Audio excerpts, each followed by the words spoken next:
Hello. അപ്പോൾ നമ്മൾ അടുപ്പിൻ്റെ ചുവടൊക്കെ അടിച്ചു വാരി തുടച്ചതിന് ശേഷം വേസ്റ്റിൻ്റെ പാത്രം കുക്കറൊക്കെ നനഞ്ഞ് തുണിയിട്ട് നന്നായി തുടച്ച് അടുപ്പിൻ്റെ ചോട്ടിൽ വെക്കാൻ നിന്നു. അടുപ്പ് നമ്മൾ കത്തിക്കാറ് ഫുഡ് ഉണ്ടാക്കാറൊന്നും ഇല്ല കേട്ടോ. നമ്മൾ ഗ്യാസിൽ തന്നെയാണ് ഉണ്ടാക്കാറുള്ളത്.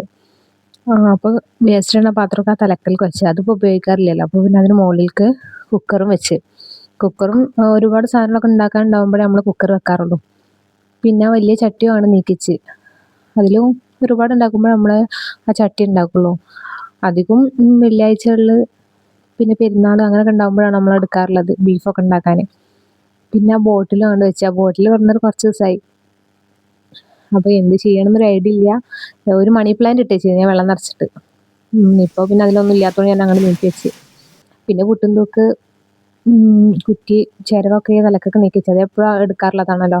അതേപോലെ പെയിൻറ്റിൻ്റെ ബോട്ടിൽ നേരെ ഉള്ളിലേക്ക് വെച്ച്. ഈ വട്ടപാത്രത്തിൽ ഒരുപാട് സാധനങ്ങളുണ്ട്. എല്ലാ അൽക്കുലത്തെ സാധനങ്ങളും ഇതിലാണുള്ളത്.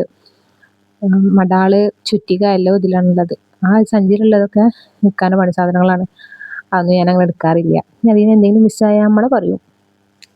ഇത് ഇക്കാക്കാൻ്റെ ചുറ്റിക കേട്ടോ. ഞാനതിങ്ങനെ അടിച്ചു വെക്കുന്നത് സംഭവം വെയിറ്റ് ഒന്നുമില്ല, റബ്ബറിനാണ് തോന്നുന്നത്. ചിലപ്പോൾ ടൈൽ അടിക്കുന്നതാവും. പിന്നെ ചട്ടകം പിന്നെ ബ്ലേഡ് അങ്ങനത്തെ സാധനങ്ങളൊക്കെയാണ് ഇതിലൊക്കെ ഉണ്ടായിരുന്നത്. പിന്നെ സിമെൻ്റൊക്കെ തേക്കുന്നതാണ് തോന്നുന്നത്. എന്തൊക്കെ സാധനങ്ങളുണ്ട്. പിന്നെ അതൊക്കെ ഉള്ളിൽ നിന്ന് എടുത്ത് വെച്ച് പിന്നെ അതിൽ 2-3 തുണി കഷ്ണങ്ങളൊക്കെ കിടന്നിരുന്നു. ഇപ്പോൾ വണ്ടിയൊക്കെ തുടച്ചിരുന്നാന്ന് തോന്നണം. ഒരു തോർത്ത് പഴയത്, ഇസുവിൻ്റെ ചെറിയ ട്രൗസർ, പിന്നെ നമ്മൾ ക്ലിപ്പ് ഒക്കെ ഉണ്ടായിരുന്നു. പിന്നെ വട്ടപാത്രത്തിൽ മണ്ണൊക്കെ കൊട്ടി വട്ടപാത്രം തുടച്ച് വൃത്തിയാക്കിയിട്ട് ഈ സാധനങ്ങൾ അതിൽ തന്നെ കയറ്റി വെച്ച് ഓരോന്നും. ഇങ്ങനെ എവിടെയെങ്കിലും ക്ലീൻ ചെയ്യുമ്പോഴാണ് കാണാതെ പോയ ഓരോന്നും കിട്ടുന്നതും ഓരോന്ന് കാണാതാവുന്നതും. അപ്പോൾ അതുകൊണ്ട് തന്നെ ഞാൻ ചാക്കിലുള്ളൊന്നും വല്ലാതെ സെർച്ച് ചെയ്യാൻ നിന്നിട്ടില്ല. അത് അതേപോലെ തന്നെ മടക്കിയിട്ട് അതിനുള്ളിൽ തന്നെ വെച്ച് കൊടുത്ത്. പിന്നെ കവറിലുണ്ടായിരുന്നതും അതേപോലെ തന്നെ അതിലേക്ക് വെച്ച്. പിന്നെ വാട്ടർ ലെവൽ ഉണ്ടായിരുന്നു അത് മടക്കി അതിലേക്ക് വെച്ച് കൊടുത്ത്. ചട്ടകം പിന്നെ ചുറ്റിക റബ്ബറിൻ്റെയാണ് അത് അതേപോലെ വെച്ച്. പിന്നെ ഇരുമ്പിൻ്റെ ചുറ്റിക ഉണ്ടായിരുന്നു. പിന്നെ മടാള് അടയ്ക്കും കവറിൽ കെട്ടിയിട്ട് വട്ടപാത്രത്തിൽ വെച്ച് കൊടുത്ത്. അത് ഉണങ്ങിയിരുന്ന അടക്കൊക്കെ ഞാൻ കൊടുന്ന സമയത്ത് ചെറിയൊരു പഴുപ്പുണ്ടായിരുന്നുള്ളൂ.